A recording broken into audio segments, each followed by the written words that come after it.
in the timescales we're talking about, this is incredibly fast. But that, I mean, the basis to do that would be a concerted effort in many countries working together with many companies at the same time. Daniel Zarin, you're a member of the Forestry Council, and you're also the Director of Programs at the Climate and Land Use Alliance in the USA. What do you want to see happen in Paris and going forwards, possibly outside of Paris in a separate process to protect forests in the world? Well, thanks. It's a pleasure to be here with you. Very interestingly enough, the topic of forests has probably gotten more progress in the international process than many of the areas that are seen as more in the mainstream climate agenda. There's been a very effective development of the rules, the processes, the safeguards around an initiative that goes under the heading of reducing emissions from deforestation and forest degradation, so-called REDD+.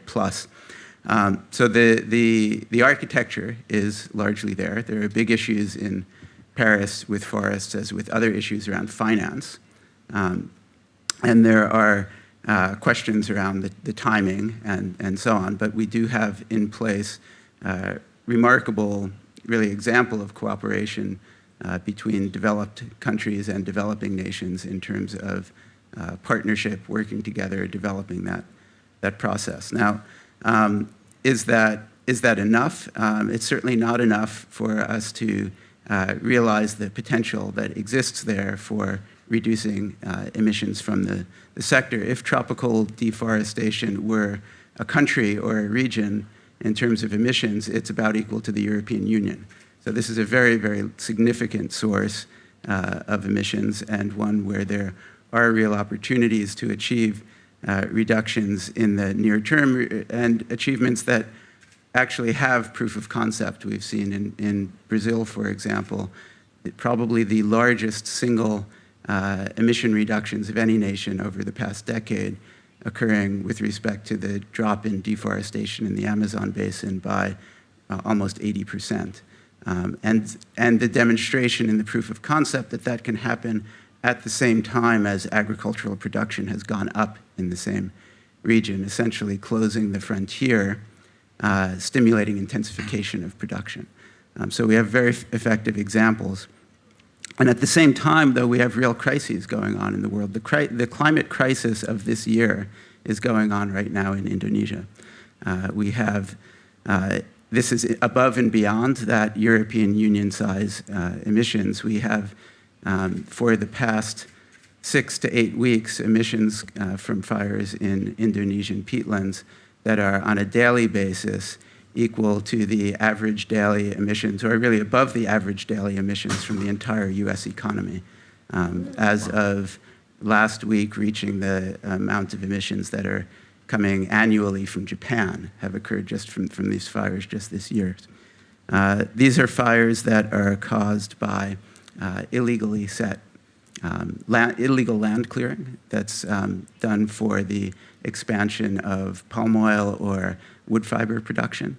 They're terrible fires because they're occurring on peatland that, as part of the land preparation, is drained in order to make the land adequate for growing those crops. And that drainage means that peat, which is really, geologically speaking, a precursor for coal, is very ignitable, particularly in years like this one where we have very strong El Niños. And the fires burn underground. So they really can't be put out until it's rained for a while. So we have a very, very serious situation in terms of climate that at the same time and even more immediately is causing the worst public health crisis in Indonesia since the 2004 tsunami, affecting tens of millions of Indonesians and citizens of neighboring countries as well, billions of dollars in cost to the Indonesian economy. But even there, we now have a very, very, very interesting leadership emerging from the Indonesian president, who has put forward some steps that are really unprecedented in that country, steps that are, first of all, confronting the immediate crisis, secondly, imposing very serious accountability on those who have been responsible for the fires, and thirdly, putting forward policy to to really address the underlying causes. So even in the past week, President Joko Widodo has been announcing a comprehensive moratorium on the clearing of peatland and a major commitment to restoration of peatland, including blocking these drainage canals to re-wet these areas so that they won't be able to ignite, cause a similar catastrophe in the future. So we see challenges, but we see response, proactive responses, examples from major countries that are significant greenhouse gas emitters as their economies are growing, and they're making progress towards growing their economies in ways that are climate friendly, that address the really what need to be looked at as kind of twinned goals of food security and climate security. And you have best practice emerging in Brazil, and you have an ongoing crisis in Indonesia, albeit one that looks like it may be turning around. But is this a global governance issue that we don't have an architecture in place to stop this happening elsewhere? Well, it certainly is a governance issue. It's certainly a governance issue at the national level and subnational level in the countries that are to whom these forests belong.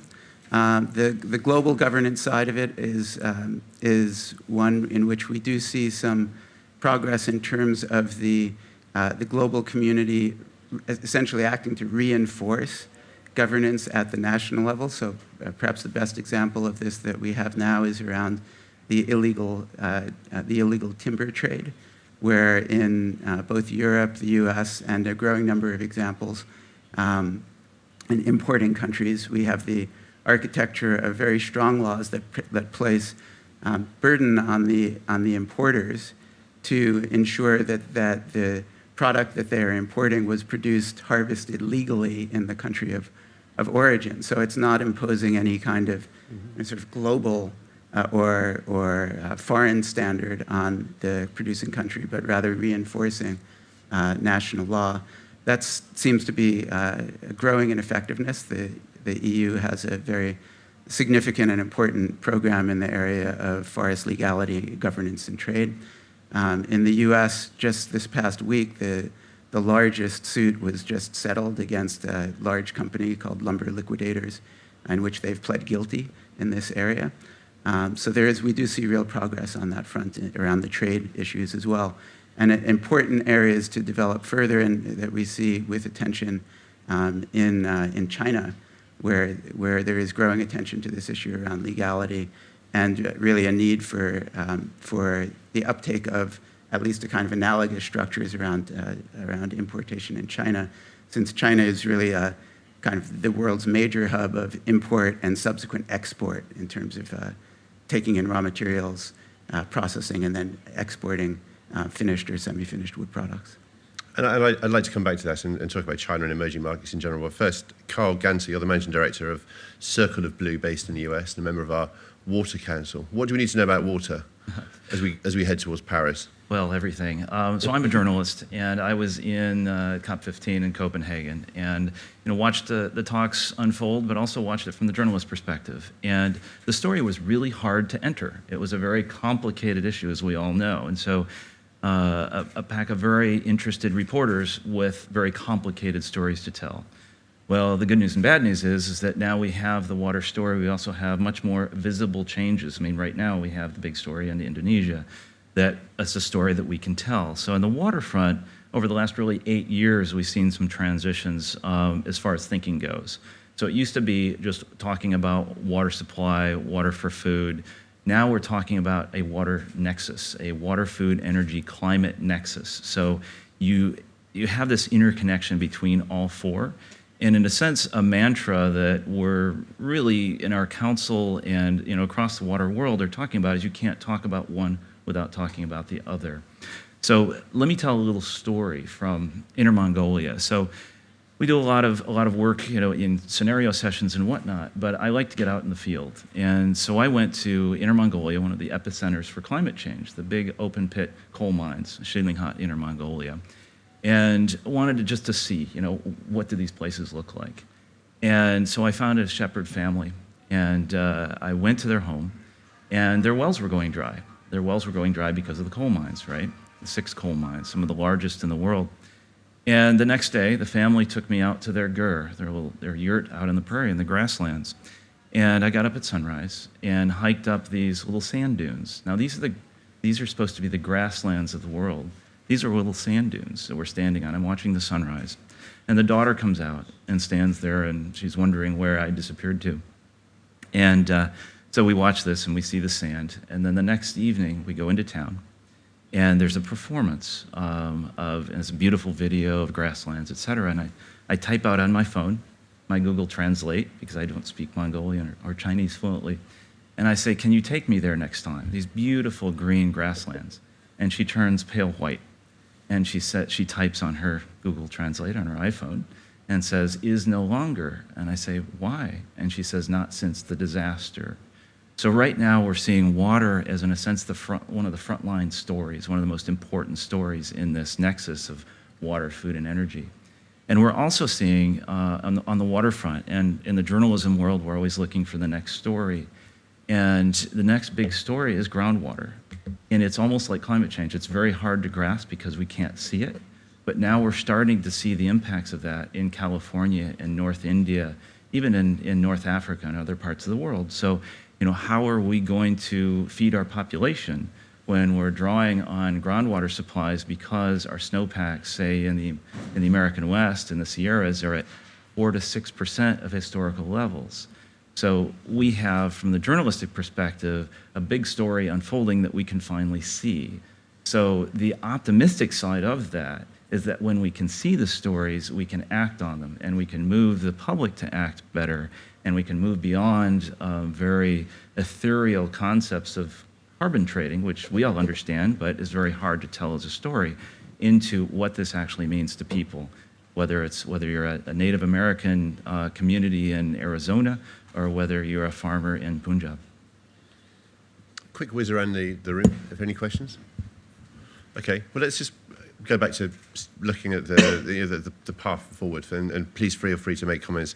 Emerging markets are going to be key to grappling all of these issues: forestry, for new technologies, for keeping economies gunning along, but at the same time being sustainable, not making the same mistakes that advanced economies have done in previous industrialization periods.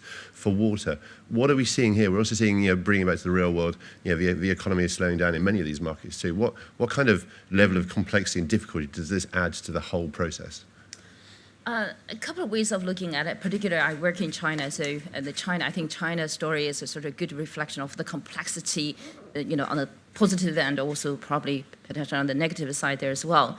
I think after Copenhagen, the international process, basically, one thing actually Copenhagen did is really the awakening of the international community among the different countries, among the society about the climate change risk. So it's recognized as a major global challenges. So that sort of awareness exists today, even though there are still climate skeptics, whatever, but I think the majority actually tend to agree that climate change is a big issue. China definitely has became the largest emitter in 2007, and since then, actually, if you look at it, we continue to be the largest emitter, and if you look at the absolute contribution on an annual basis, actually, the new growth of emissions, China contributed to about more than half, actually, of the global emissions, which is really a saddening story, and it's a huge burden on this sort of the largest emerging economy in the world.